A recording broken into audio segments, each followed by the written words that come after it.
So we believe that surely China would be amongst the top 3 markets in the world when it comes to coffee consumption very soon. The Chinese people, actually, I must say, their taste bud is very sophisticated. They really can appreciate the taste.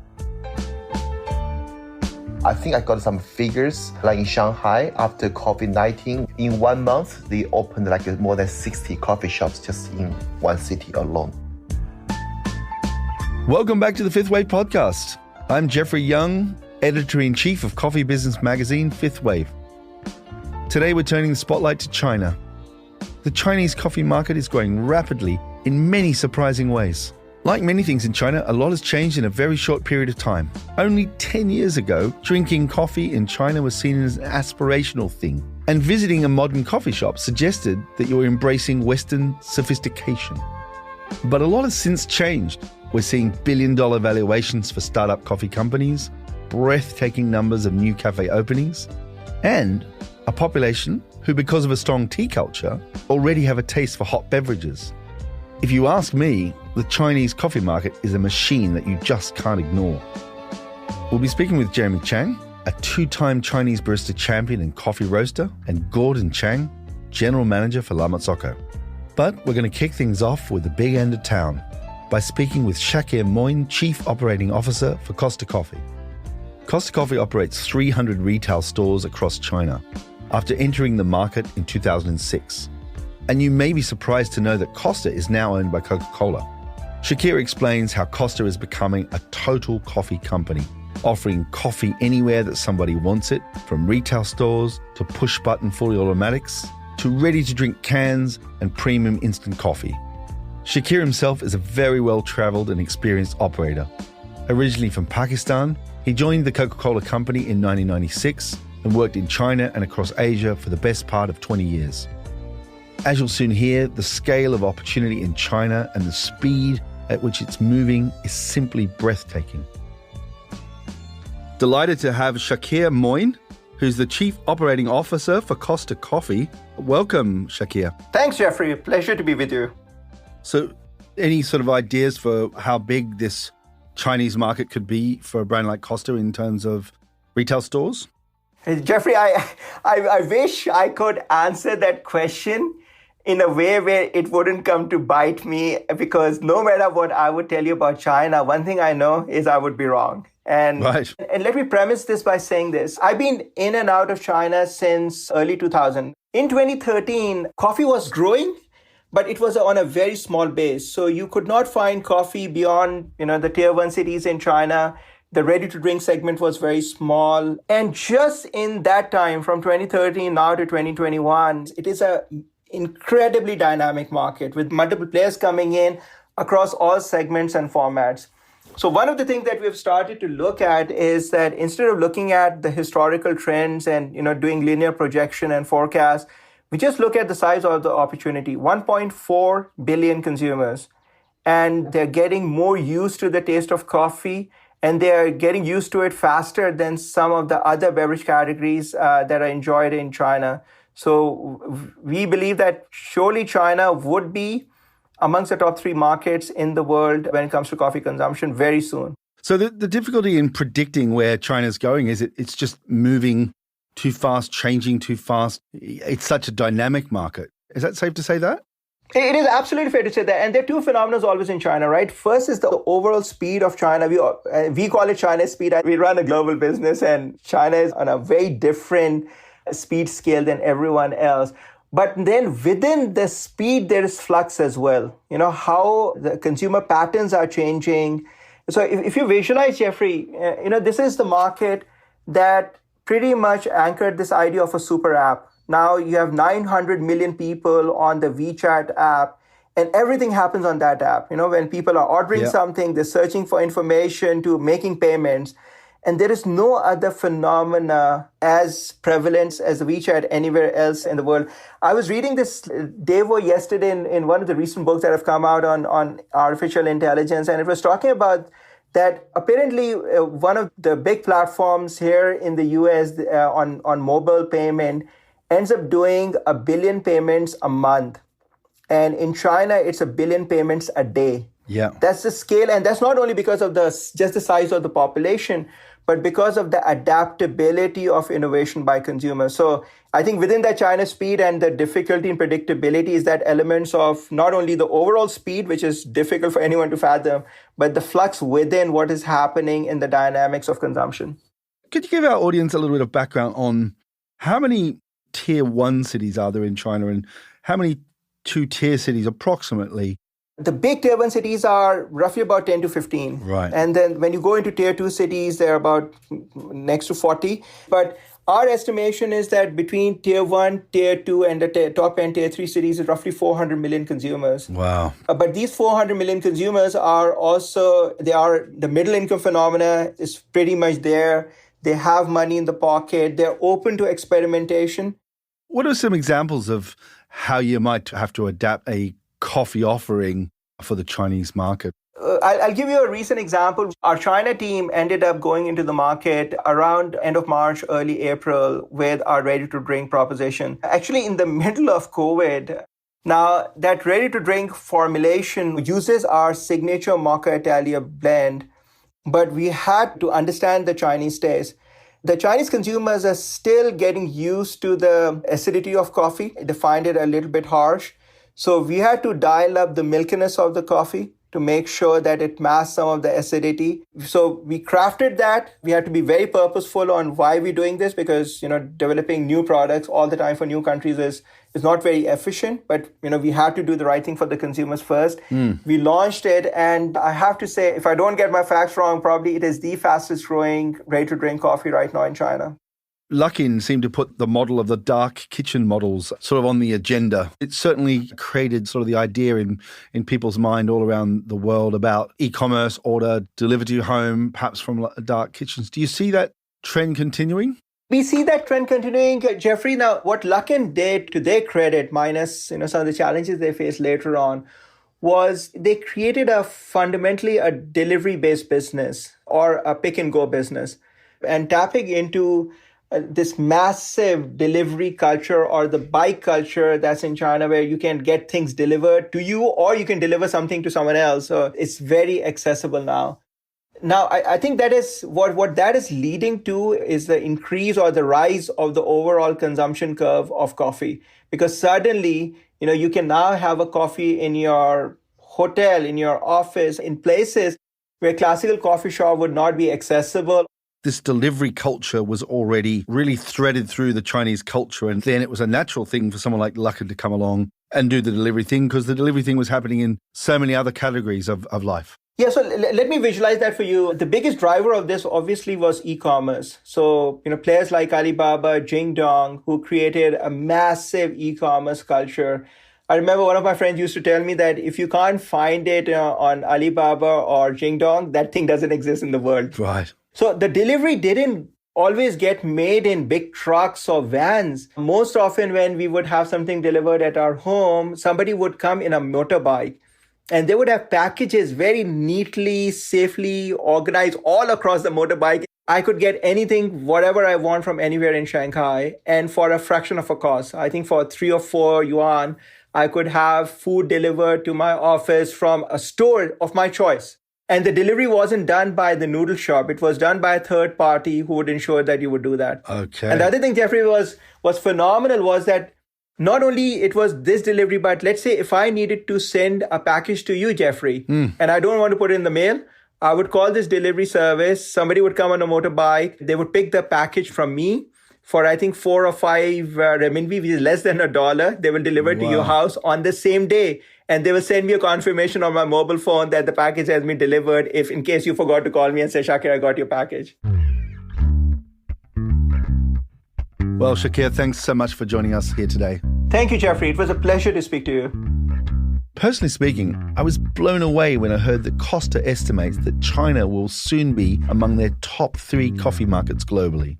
But as we'll now hear from Jeremy Chang, a 2-time Chinese Barista Champion, and owner of a café and roastery, this growth and innovation is taking place even at the most bespoke end of the specialty coffee market.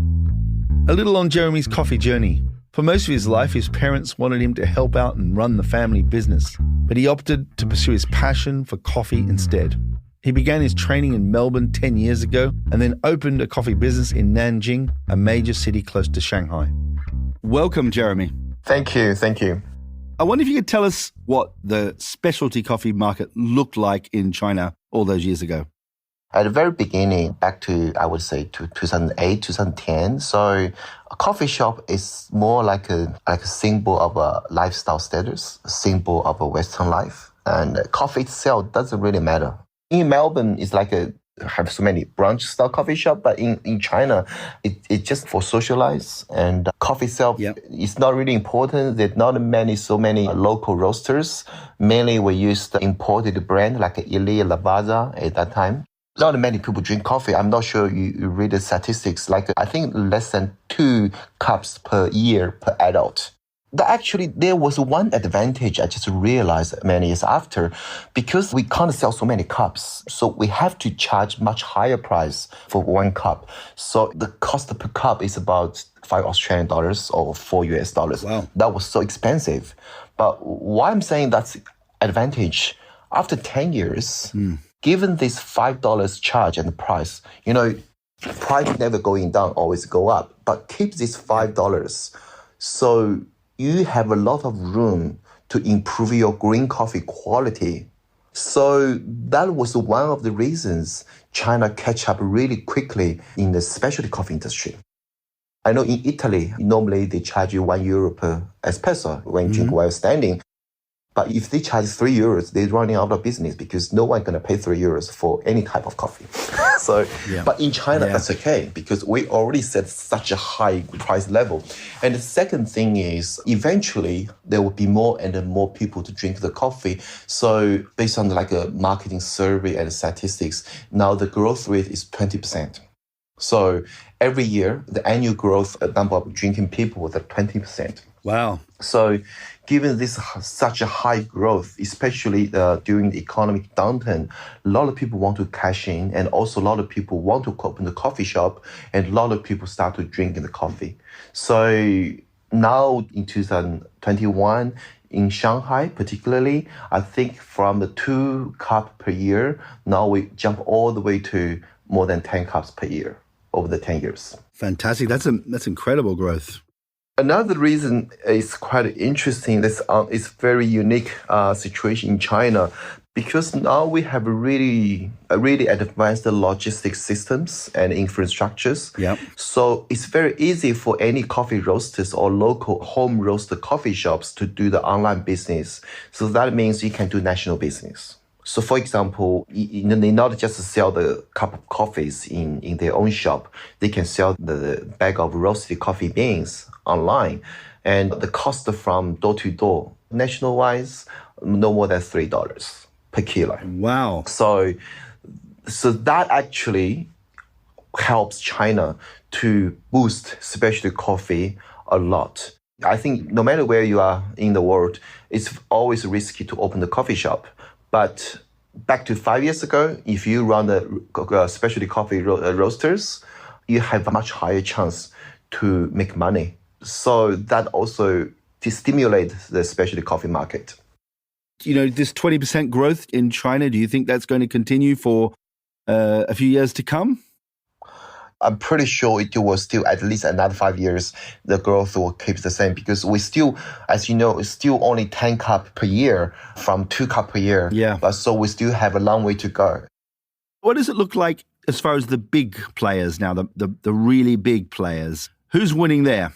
Starbucks, for sure, number one. They have more than 4,000 shops nationwide from 3,000 2 years ago. So you just imagine 1,000 shops more in less than 2 years. But in the meantime, we also have so many independent coffee shops, especially in Shanghai. Right. For example, in the Xintianji zone, only 40% of coffee shops are chain shop and 60% are independent. The independent shops just growing and growing. But there's another interesting thing I would like to discuss with you. While the independent shops growing bigger, so they start to become the chain, and a lot of investment equity start to want to find a local Starbucks shop to roll out in China. For example, there's one shop called Manner, Manner. The first shop started back to 2014-15. That shop doesn't even have a door, but they try to compete in terms of value for money. So what happened was it only cost $2.5 per milk beverage, like cappuccino or latte. Yeah. If you bring your own cup, that's like 50 cents less. Wow. So that was extremely successful business. Now they have a lot of investors to cash in. So this company now start to value at about $1.3 billion. Whoa. So these are dark kitchens, are they? It was dark kitchen. You can see that. But now, why they want to invest such big money? Because apart from Starbucks, they have the largest membership base. So they can leverage this membership base because China has a huge population. They can deliver coffee in much efficient and effective way. What are their plans? What are they trying to achieve in the next, say, 3 years? Thousands of outlets or? Yeah, you can see that. Thousands of that, but more importantly, they have a huge member base. They have millions of members for this particular brand. And then they can do online business. They can not just sell the coffee. That's very interesting. Yeah, that's a big money. But in the meantime, a lot of independent shops, they have their own way to play. They play small, but they play unique. So unique location, unique decoration. So in China, especially in Shanghai, I would say it's much easier to find a decent coffee shop compared to 5 years ago. And I think I got some figures, like in Shanghai, after COVID-19, in 1 month, they opened like more than 60 coffee shops just in one city alone. What are the key business challenges for Chinese coffee businesses, especially coffee shops and also for roasters? Okay, on surface, it's a rent. Because if you want to find the golden spot, that'd be very, very expensive. That would be so crazy. For example, if you want to open a shop in Xintiandi, it costs you like more than 50 yuan per square meters. 50 yuan is about $10 per square meters per day. So that was super, super expensive. But okay, that's an extreme case, but still the rent is really, really high. But the true challenge underneath, I believe, is you need to find the right business model. Because what happened now, we have more and more coffee shops. Competition is definitely intensified. So people not actually compete on the core products. Yes, we do have specialty coffee, but the coffee itself probably was not a main driven force to attract the people, but the decoration, ambient. It's always newer and better and more interesting design out there after 5 or 6 months. So what do you really offer to make you stand apart is always a challenging question. Why I'm saying China market grow really fast, but the competition is also intensified. And so the risk of running business is still quite high, to be honest with you. Yeah. And is this still, in terms of the customer profiles, is this still kind of a wealthy customer, very highly educated professionals who are the ones that are consuming those 10 cups per year? Or is it becoming more democratic coffee drinking? I believe it's getting more democratic drinking because we can always compare to the cost of milk tea. Milk tea is like a daily drink beverage. So it's the cost of the milk tea is now around $4 to $5, so which is quite similar of the cup of coffee. So if that price match, now it's just time to change your drinking behavior and habit. So it's just only a matter of time, I believe. Well, that's been incredible, Jeremy. Thank you so much for joining us here at 5THWAVE. Thank you very much. I had a really great time. The room for coffee growth in China is absolutely astounding. Jeremy suggested that consumers are drinking an average of only 10 cups per person per year. What's going to happen when they drink in the hundreds, like, for example, in neighboring Japan and Korea? And so, to close off this episode, we're going to speak with Gordon Chang, General Manager for Marzocco China. Gordon began his career in coffee after taking his first sip of illy espresso in a cafe in Los Angeles almost 30 years ago. Enamored with the drink, he visited Italy and went back to his home country of Taiwan and helped to build the illy brand. 10 years later, in the early 2000s, he was invited to distribute illy coffee in the nascent Chinese market, before eventually heading up La Marzocco's business in China. In this fascinating conversation, Gordon gives us an insight into China's tea drinking culture and the growth he sees for artisan coffee in this burgeoning market. Welcome, Gordon. Thank you. It's my pleasure to be here. Could you tell me about how Chinese coffee drinking habits have changed over the years? 20 years ago, when I arrived China, that's in 2001, that's 95% is instant coffee. So we call the 3-in-1, as you know, coffee, instant coffee, the sugar and creamer. But now I think the diversity with all the international chain, they come into China, plus the local brand also is booming. And the quality of the coffee has been improved very significantly. As I start as early in almost more than in China is more than almost 20 years. But of course, I retired from Illy 4 years ago.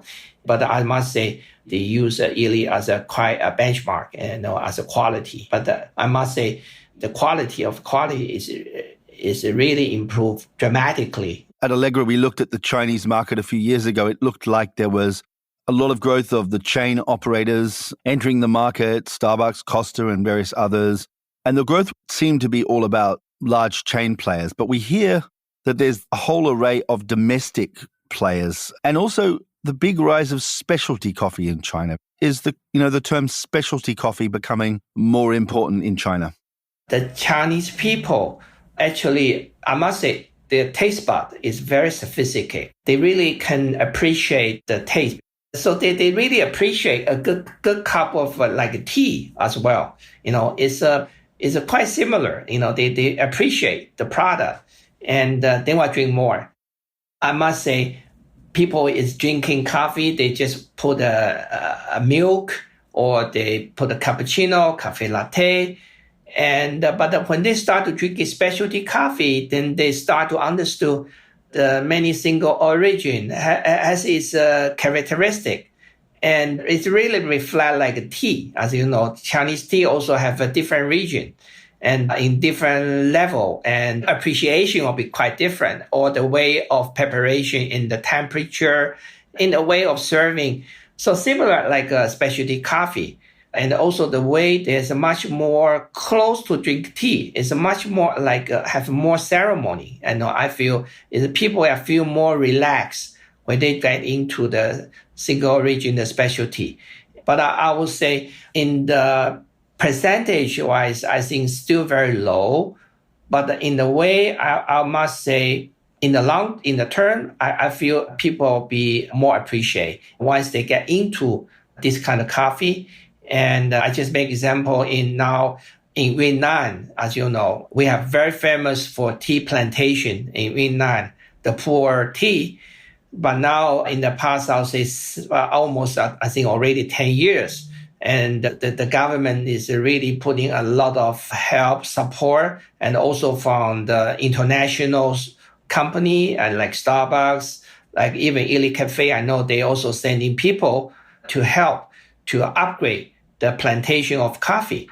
So right now, Yunnan, I must say the overall, the coffee quality, the green beans, the quality, not talking to volume, I think they're already in the top 3 in the world production output. But I think the quality-wise, they have been really improved a lot. Great. And how fast is the espresso machine market growing? The whole market definitely is growing because now not only coffee shop is so-called café will serve coffee, and many even some like clothing shop, some florist shop. For sure, it's not like used to be only the coffee shop. They serve coffee, but now it's more place. So they need a machine. And I think especially what we have in the last year, I would say 2020, I think everyone is a global, the COVID-19, many places have been locked down. But the one thing, as I say, as a Marzocco, we experience actually there's more home. That means more family is getting the espresso coffee machine, which means they couldn't get out freely. So they just bought a machine at home. So they are prepared the espresso and the cappuccino at home. So actually last year has been close to more than double than what we performed a year before. And also what we find out is more people appreciate. They feel I may drink 3 cups, 5 cups, a family a day, but they think I enjoy prepare the grinding the coffee and prepare the coffee and frost the milk. It's a kind of relax. Okay. So I think overall the espresso, the coffee machine, I would say for sure is still in the upgoing trend. And that's for sure. That's amazing. It's great to see that sort of appreciation of quality coffee really rising in China. The other thing I'd like to understand is that some of the regional differences. I think the statistics are there's something like 100 towns or cities in China with more than a million population, which is huge by so many standards, and probably that's an outdated number. So, how many cities do you think that this craft coffee, this quality coffee is going to? Are you selling machines to lots and lots of cities, or is it mainly the 2 or 3 biggest cities throughout China? The majority, I would say around 50 to 60% still is the major so-called first-tier city. You are talking to Beijing, Shanghai, Chengdu, and Guangzhou, Shenzhen. This is what we call more mature coffee drinking market.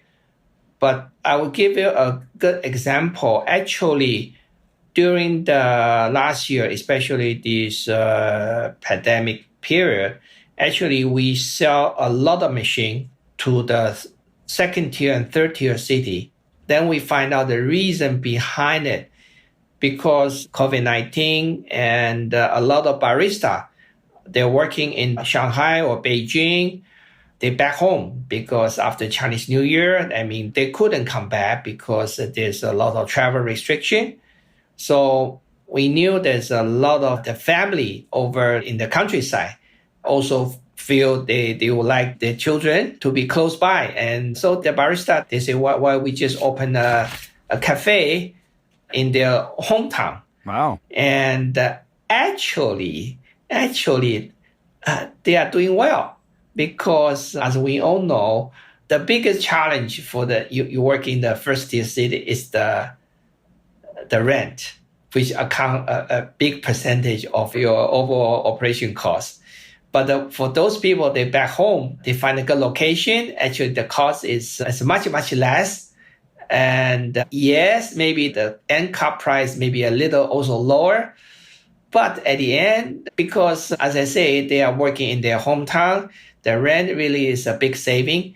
Then they have very skillful and they learn all the skill in their cafe in big city. So actually, we prove, and we have some statistics, actually, overall, they are doing well. So wow. And also one indication, this year, we talked to some chain store in Shanghai or Beijing.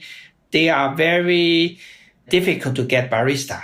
And for the fourth quarter, after recovery, because many of the barista being stay home, they didn't come to their original job. So our statistics show we are selling a lot to the what you call the 2nd tier, 3rd tier city. And this is a very good sign for all of us. Wow. Well, thanks so much, Gordon, for joining us. Thank you. It's my pleasure. And that's all for this week's 5th Wave podcast. Please subscribe to 5th Wave wherever you get your podcasts, and we'd really appreciate a good rating if you've enjoyed this show. Also, get in touch with us and tell us what topics you'd like to hear so we can make this podcast more relevant to you and to your business. You can follow the link in the show notes to worldcoffeeportal.com/5thwave. This episode was recorded in the one and only Serendipity Studios in glorious Camden, North London. It was produced by myself, Jeffrey Young, the World Coffee Portal team, James Harper of Filter Productions, and sound engineering by Chris Bristow. Today, we leave you with a track called Music Is There from Daisy Chute, winner of the Coffee Music Project, London 2018. Have a great week, and until next time, stay safe and stay caffeinated. You teach me to listen, you teach me to hear, you teach me to open up, live without fear, you teach me it's okay to not be okay. You bring me to tears, bring me to my feet.